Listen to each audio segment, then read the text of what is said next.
Vijana tusikubali hiyo damu imeweka nyingi sana ya wale ambao wametuacha, and we really want to say may their soul rest in eternal peace.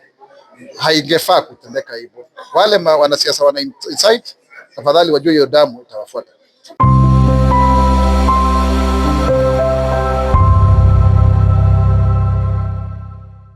We are right inside Bobea Awards, and with us we have Mheshimiwa Isaac Mwaura. Karibu sana Mheshi. Asante sana. Nafurahi kuona hii media yote hii ni ya majenzi. Naiba Mike ni mob. This is the future. Yeah. The future. Naona hapa Martin Dean, Jalango TV, Trudy Kitui, SPM Bus, kwanza hiyo najua kina sabuni. Anyway. Yeah, so we are here today juu ya awards, Bobea Awards, and maybe ukisikia the word award, what does it mean to you? I'm happy because the award it means to me kuna vile imeonekana iko poa kuona watu wenye wamefanya kitu poa kwa society, sasa wapatiwe chance ya kuwa kwenye limelight, washine kidogo. Kwa hivyo hii Bobea Award ni kubobea. Unajua kubobea ni kung'ara, ni kushine. Does this mean maybe to the viewer seeing this for the first time, we want to know you are nominated, yeah? Under which category? Yes, most informative show. Yeah. Kwa sababu niko na program ambayo tunafanya. It's a podcast lakini pia it's carried live kwa KBC TV, inaitwa Sema na Spokes Bonga na Gava. So sijui nani alinominate. Yeah. I just got a text one day. Yeah. And then the next time I'm told that I am supposed to show up. So ninafurahi sana kwa sababu hiyo podcast imefanya only 7 episodes, lakini imekuwa na wazito wa Gava na mimi ndio host. Kwa hiyo kuna venye tunataka ku revolutionize vile tunafanya hii kazi ya msemaji wa Gava. Sio tu kukaa tu na fanyia tu press conference. Nataka unakuja wewe unajielezea, umekuwa na majenzi wanakuja wanasema problem iko wapi, Gava pia inasema kwa hii mambo ya TVET, kwa hii mambo ya blue economy, kwa hii mambo ya nuclear. Unaona, sio kama uliona story ya nuclear hivi karibuni, si ndio tulianzisha hiyo story. So ndio Wakenya wako informed. So tunaangalia vile tutafikia majenzi, sababu kicheki kama kwa mfano EY254 ya KBC ni ya youth.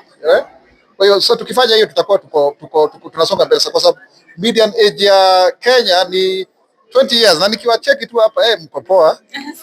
Watu ni warembo hapa na kweli. Naona mko poa sana, lakini hiyo ndio future. Hata mavijana mimi siku hizi ni boy child sana. So Mahesh, if it happens you win this award, who are you going to dedicate it to? Hata sijafikiria by the way. Sijafikiria kama utawin? No, sijafikiria nani tutadedicate. Niseme tu kwa team yangu, wale ambao tunafanya nao pamoja katika ofisi ya Government Spokes. Most of them are Gen Zs by the way. My office is very interesting because the oldest person is about 57 years old, the youngest is 20 years old. I don't think you can find an office ambayo iko na majenzi wengi kama ofisi yangu, kwa sababu najua kama unataka kupata comms vizuri, communication that is, lazima ukuwe na majenzi, na tuna advocate sana. Tumekuwa leo kwa mkutano katika hii mambo ya communication. Tuko sasa na inaitwa new scheme of service, kumaanisha job group na kadhalika, tuweze to incorporate mayouth wengi sana. Sasa nimetoka tu sasa kwa ofisi yangu kwa approve request, ndio tuone kama tutakuwa na mayouth wengine pia watu join, kwa sababu future ya communication ni nyinyi. Okay, Mahesh, kama government spokesperson, hii time ya maandamano imekupeleka vipi, imekuwaje? Hii maandamano bana. Hii maandamano nayo kuna venye imekuwa. Lakini nasema hiyo maandamano haikuwa peaceful. Hapana, hiyo ilikuwa ni riots. Hiyo ilikuwa ni kwa sababu kama ni peaceful protest tuliona ilifanyika kule Mombasa, nafikiri pia Kisumu for the first time. Lakini historia ati watu wanaenda unavunja vitu manzee, watu wanakuwa pale wana confront polisi, kunakuwa makarao wanapigana na majenzi. Sasa hiyo sio poa, sababu saa hii tunajaribu kujenga uchumi ndio mavijana waweze kupata nini, jobs. Unaona, kama Gava tumeweza ku create a lot of jobs kwa mambo ya digital economy. Kwa mfano 182k jobs, wale wameenda abroad over 400k, wale ambao wamepata kazi sasa. Ukiangalia Nairobi River, si unaona imesafika kwa inaendelea. Mavijana 20k walikuwa wamepata hiyo job. Tunaanza hiyo climate work. Sasa si tu songe tu hivyo, wajua hii Gava si ndio ilileta ati kwa kuwa na hii maneno. Tunajaribu kusolve backlog ya ile shida imekuwa, unacheki So tusaidiane. Kama kuna hizi forum tunataka majenzi wenyewe wajieleze, waseme problem iko wapi, na si kama wale ambao tuko kwa kama. Kwa hata siku moja nilikuwa hata mimi kijana, mimi ni millennial by the way. I'm 43 years old. Usione kama mimi nikamzae sana. Wacha hiyo ni chocha. Hiyo ni chocha. So tukue na hiyo intergenerational dialogue. Kwa sababu Kenya ni yetu sisi na pia tushani historia ya ukabila. Unajua, sianze kuambiwa na msee ati wewe sijui ni kabila hii, sijui kabila hii nyingine. God haku make mistake ya kukua ati sasa ati watu wenye wako hii nchi wako na mistake. Hapana, we are many tribes and we should be proud of. Na tukue na uzalendo. Na cheki hii flag hii. Tukue na uzalendo. Si ati tunaanza kusema hii nchi ikiporomoka tutasafa sisi sote. So I want to really ask you, my fellow Kenyans, my fellow people, young people, you are like my younger brothers and sisters. Bado siwezi kusema niko na mtoto wa rika yenu, lakini angalao I am your big brother. Let's have this conversation and see what we can do for our country. So a question related to that is something you've mentioned about the Maandamano and the Vurugu. Where do we find the balance? Because it's a constitutional right for people to go on Maandamano, but however, you're seeing people taking advantage of this situation and causing a lot of issues. Where do we find a balance to this? Nafikiri kuna shida moja. Kuna wale wanaitwa political scavengers ambao story yao ni kutafuta vile watatuharibia, wenye wataharibu nchi ndio waonekane wao ndio wako na majenzi. Tuambie hiyo sio poa. Sababu sasa ile wewe mwenyewe una incite watu alafu mtoto wa mtu anakufa. Sasa hiyo wewe unafaidika na nini? Hiyo damu. Unajua leo mimi nimeokoka by the way. I'm saved. Leo nilikuwa nasoma from the book of First Chronicles 22. Na reason moja ambayo ilifanya King David asijengee Mungu hekalu, temple. Sababu God alisema yeye amemwaga damu nyingi sana.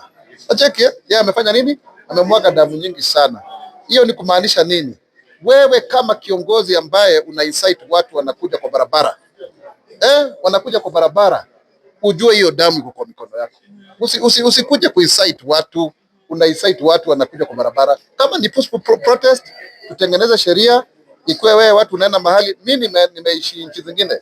Nimeishi South Africa, nimeishi story nyingine huko Papua New Guinea, nimesoma Uingereza, nimekuwa Marekani mara nyingi. I have been to over 45 countries of the world. Na ukienda mahali nyingi unapata kuna ile designated place. Ukienda pale London Downing Street, utapata kuna vile hata karibu tuna Prime Minister, watu wanakuja wanapiga makelele, wanasema vile wanasema, alafu wanaenda. Same case ukienda pale New York, same thing. Rough Bunch, utapata mahali watu wanakuja wana picket. Nimepata watu wengi sana. Kuna wale tulipata watu wengi sana kutoka Kongo wameenda kuprotest wakati ule. Lakini si ati unakuja tunapigana, tunachoma parliament. Sasa bunge umeichomea nini? Police station unaiuliza nini? Gari ya government unahitaji next time ikusaidie. So mavijana tusikubali hiyo damu imeweka nyingi sana ya wale ambao wametuacha, and we really want to say may their soul rest in eternal peace. Haingefaa kutendeka hivyo. Wale wanasiasa wana incite, tafadhali wajue hiyo damu itawafuata. Talking about the lives that were lost, we have seen a couple of comments online of people saying the Kenyans have not heard of maybe the political class talking about the families who have lost their loved ones. I think it's not really something we can say that's the case. Yeah. We have had many instances where His Excellency the President has sent his condolences. We have had the Deputy President, the Prime CS, and other senior government officials, including myself as a government spokesman. Yeah. Because it is not the desire of the government to see this going on. Right now there is peace, and let it continue that way. Yeah. Maybe after everything that happened kwa maandamano, we saw president akisema kuwa watu wameharibu vitu, mtu akikaribia polisi ama akifanya nini ashutiwe mguu, and so many people took it in a bad way. They didn't like how he said, I don't know, maybe wewe kama government spokesperson, what do you have to say about it? Ama utasema nini kuhusiana na hizo comments ambazo zinaendelea? Hiyo no comment. No comment. Wewe wacha maneno. Yes. A few weeks ago, we saw you training between you and Jenny Sutundi. You have some trouble, or you're not in good terms. Is it true? Wewe wacha porojo. Next question. Sawa sawa. Maybe you as a government spokesperson, maybe what is this one challenge you are facing in your area of work? I think one of the things that we need to do is to transition communication to the new digital era. Tumeelewana eh? The old way of doing school. Sasa kitambo kama spokes alikuwa anakuja maybe once a week, alafu anafanya nini? Anapatiana speech, alafu anafanya nini? Anaenda. Lakini sasa hii news is real time. Feedback is real time. Alafu news zinakuwa after 24 hours unapata hiyo story imekuwa stale. So being able to respond factually and on time is the issue. Number 2 ni mambo ya fake news, misinformation, disinformation and malinformation. Hiyo iko na shida kidogo sana. Hiyo ni kitu ambacho tunafaa kuangalia kwa sababu before watu wajue ilikuwa ni vako, unapata story imesha so the damage has been done. Kitu ya 3 lazima u create content superior. Unacheki? So before my predecessors wao kwa na create content. Lakini mimi niko na majenzi sawa nisaidia kutengeneza video nini. Problem ni kwa sababu saa hii simko hapa media nyingi sana. So kila mtu ana media kake. Cheki. Sio kama kitambo ulikuwa unaongea tu KBC ndio ulikuwa baba na mama. Alafu inafikia kila mtu. Baba na mama sio na mic. Baba na yenyewe video old school hapo kama unasema hivyo. So saa hii kila mtu ako na their own audience. Everybody has got their own media outfit kama your ex account TikTok na cheki. So tukiwa wengi tu hivyo kuna information overload. Na cheki, sababu kila mtu anatuma nini? Content yake. So how do you reach out to people? I actually call it the fragmentation, the algorithmic fragmentation and the colonization of the borderless. Uko Kenya lakini hiyo story unaweza kuwa na influence conversation in London ama vice versa. Sure. Unacheki, hiyo ndio challenge kubwa zaidi. Believability. Sasa tuko na mambo ya AI. Unatengeneza video, unaweza kaona ati tunapigana mimi na wewe. Na sasa hii haiko kutendeka in real life. Mtu akishacheka sema watu wako na beef namna gani? Ndio unasikia watu wengine wanauliza swali lingine hapa. So by the end of the day, how do you differentiate the reality and deep fakes?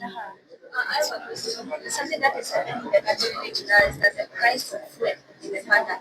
You are from government, what are you going to do to make sure that kila Mkenya amekuwa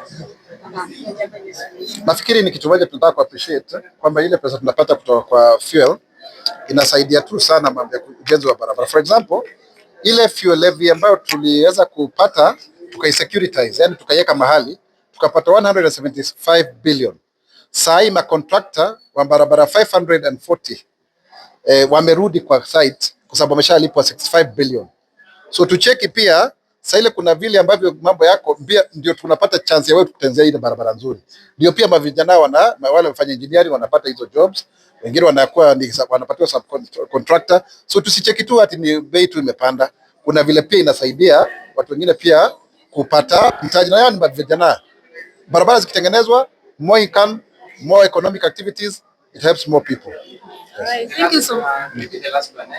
Are you talked of being a big fan of Gen Zs, and that they are doing their things pale kwa mtandao, and maybe what message would you like to give them as their fan? Wacha niseme hivi, wewe Matindini kwanza na following hiyo yako na ESPM, unajua ukiingia TikTok na ukiingia YouTube you watch a lot of content. Mimi ningewaambia wa avoid sana ma fake prophets, wako wengi sana siku hizi wamejaa hapo, kila mtu akisema nasikia from God, wa avoid hiyo sana. Na pia wasifikiri inakuanga easy. To make it is not easy. Yeah, it may look very glamorous, but wewe jipatie haso yako na ukue unafanya bidii. If you are the best, you will actually emerge from the top. I can assure you. Now the world will actually set the stage for you. Lakini sio easy. Every time na usikwetu mtakukaa tu kusema vitu zisatufollow. Go and read a book by Jonathan Spencer. I hope I got the right.